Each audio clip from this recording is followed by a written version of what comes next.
Adaptive cruise control is designed to detect the vehicle ahead to help maintain the desired speed and minimum safe distance. The system uses information from the windshield camera and radar sensors in the front bumper. Activate this feature by accelerating to the desired speed and pressing the driving assist button. The speed will now be maintained. However, if there is a vehicle in front of you, the speed may decrease to maintain distance. If the vehicle ahead moves over or accelerates, the system will automatically return your vehicle to your set speed. To increase or decrease the set speed, push the switch up or down. To pause or resume your set speed, push it inwards. The vehicle-to-vehicle distance button adjusts the dynamic gap between you and the vehicle ahead. Each time the button is pushed, the level of gap distance will change as it cycles through 4 different stages.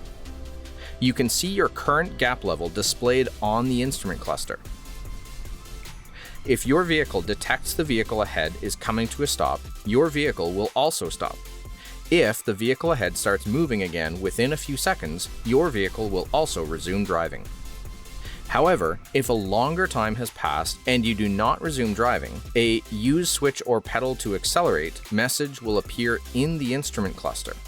Follow the prompt to resume driving. While adaptive cruise control is operating and the collision risk with the vehicle ahead is high, the collision warning message will appear on the instrument cluster, and an audible warning will sound to warn the driver. You can temporarily cancel smart cruise control by depressing the brake or pressing in the switch. To resume your set speed, press the switch in once again. To set a new speed, press up or down. Smart cruise control is turned off by pressing the driving assist button. Remember, it is the driver's responsibility to ensure the safety of the vehicle. Always have your eyes on the road and drive according to the conditions. If necessary, depress the brake pedal to reduce your driving speed to maintain a safe distance. For more information on this and many other available features, please refer to your Hyundai IONIQ 6 Owner's Manual.